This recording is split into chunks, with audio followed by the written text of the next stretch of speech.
Is it possible to beat Die in the Dungeon without healing? That's what I aim to find out. But before we do that, let's get into the rules. The first rule is you must discard your heal dice on floor 1. If you kill the first fly, make sure that you select the discarded die and discard your heal dice. The second rule is you cannot gain health ever. You start with 20 HP and that is all you get. You can't use the heal up floor rewards, you can't increase your max health, you can't use any of the events to heal up either, such as the purple pool event or the fairy event. The third rule is you can never add a heal die to your deck. That means you need to be extremely wary of the Jester transforms, no drafting new heal dice for floor rewards, or drafting them due to events. With that out of the way, we'll get started.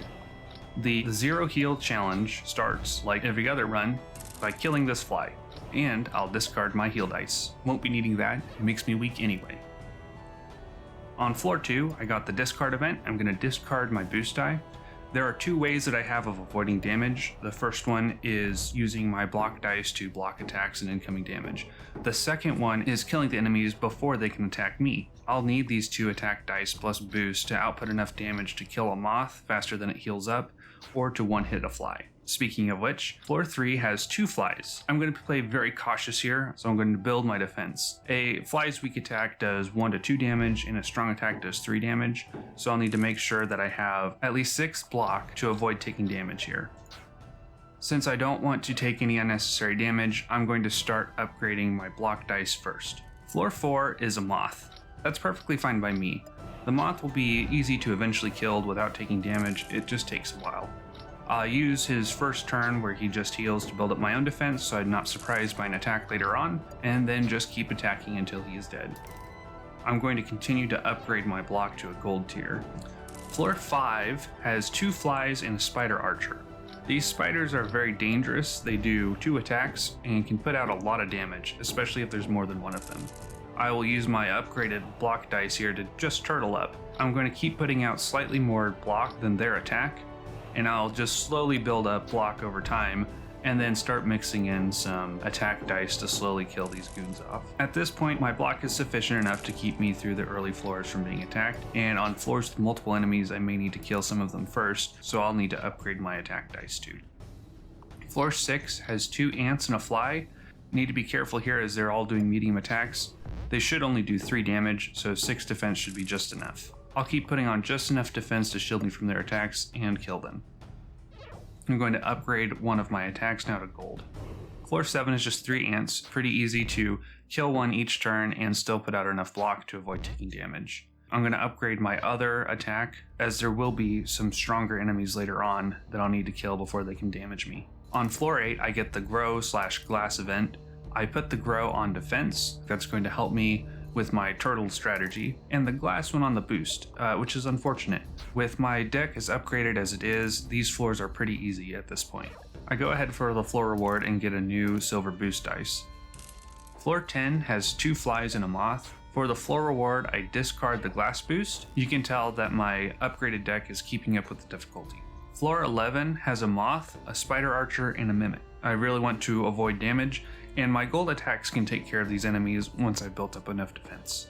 I spend a bit of time here to figure out the best strategy, whether turtling and building up defense is going to save me from taking damage, or if taking out the spider and getting rid of his 2 attacks will be enough. After some counting, I realize with my boost and my defense, I can just go heavy turtle mode and avoid the damage. For the floor reward, I upgrade my boost to gold. This helps me with my flexibility to switch from turtle mode over to attack mode.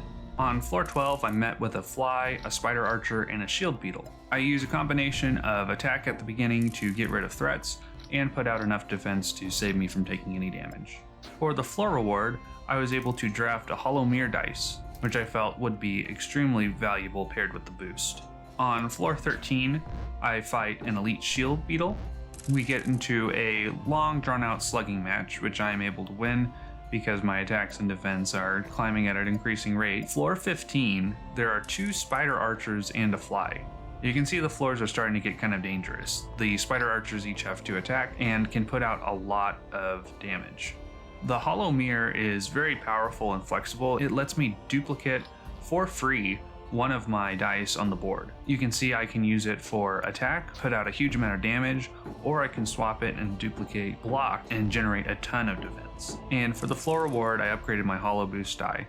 The Hollow Boost and the Hollow Mirror really work well together to amplify either my defense or my attack as I choose. On floor 16, I fight my first Elite Spider Archer. I had a couple options for the floor reward. Heavy can be useful. I eventually ended up deciding to upgrade my final block die. Floor 17 was the Roly Poly event. Now this one is just absolutely terrible. There is no way that I can lose half my HP. I can't lose 10 HP and still have a viable run. So I take the option to lose the random dice. I end up losing my gold Hollow Mirror dice. This is a really powerful part of my deck, and I started to worry that this could start being the end of the run for me. Floor 18 was a fly and 2 mimics, so I can out-turtle them and turn around and out-attack their 9 shield. For the floor reward, I added hollow on my grow block dice. For floor 19, there were 3 roaches. There was definitely no fear of me losing any health here.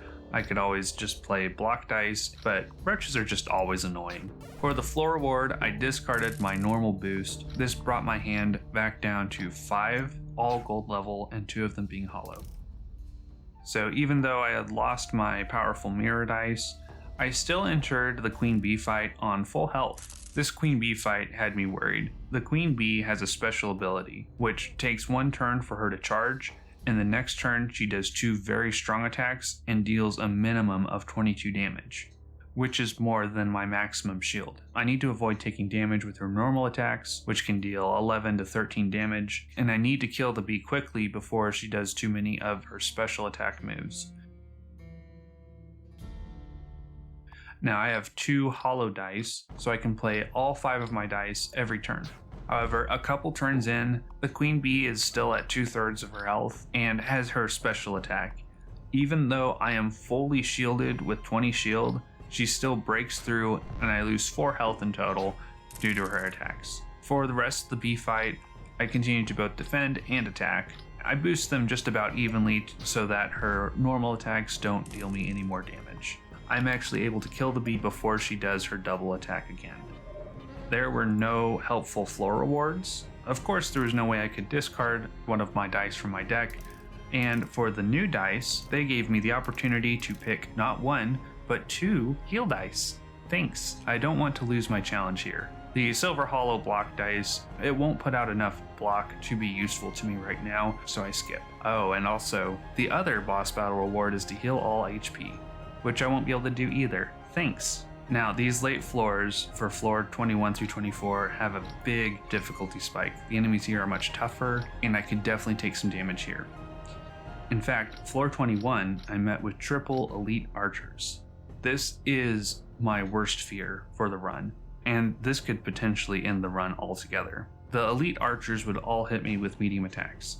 I had to take quite a while to decide if it was better to kill one and take 4 medium hits with less defense, or to try to turtle my way through all 6 of the medium attacks. I ended up taking out 1 on the first turn, and with my defense in place, I still lost 6 health and was down to 10 HP. The archers were all going to use medium attacks again, and I don't have enough attack this time to kill one of the spiders. And I lose 4 health and I'm down to 6 HP total.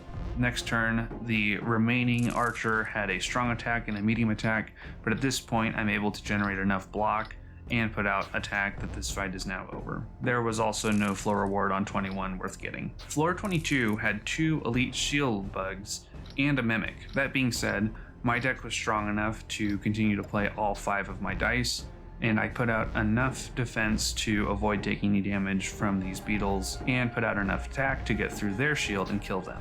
That's right, beetles. You thought I was a frog? I'm a turtle. For the floor reward, there really wasn't a good enough die for me to draft in my deck. Floor 23 was the Golden Beetle event. I had the option once again to choose heal dice, thanks game, but what really gave me pause was the Holy Gold attack dice, which only rolls 6s.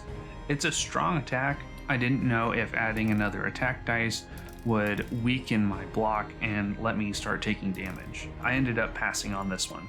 Now, floor 24 had an elite axe bug, an elite shield bug, and an elite moth. Thankfully, my deck was strong enough and balanced enough to kill them one by one and put out defense to keep from taking damage. For the floor reward, I added grow to the attack dice. I already had grow on one of the defense dice. I have a maximum cap of 20 defense that I can put on, and I needed grow on my attack to start killing that evil frog. With floor 24 out of the way, I was up against the evil frog, the final boss. I was extremely excited to be here, even though I only had 6 HP, but I was very worried and not sure if I could win this fight. The evil frog uses the same board that you do to place their dice. He might put out enough attack on turn 1 just to one-shot me, and the evil frog could use a boost and a mirror to potentially even do more than 20 points of damage, in which case there would be nothing I could do to avoid taking damage. And so on turn 1, I missed a good placement opportunity for my boost dice and ended up taking damage. I lost 5 health and was down to 1 HP on turn 1. However, after that, I began to turtle and got up to max shield within just a couple of turns. With 20 shield in place every turn, I felt a little more confident and was able to put out enough attack to get to the phase 2 of the boss fight. For the rest of phase 2, I kept up my defense and continued to damage him. I was worried that my boost dice would end up giving him more attack, boosting his attack above my 20 block. But I kept playing it smart, avoided boosting when it would benefit him, and I even used his own mirror dice against him.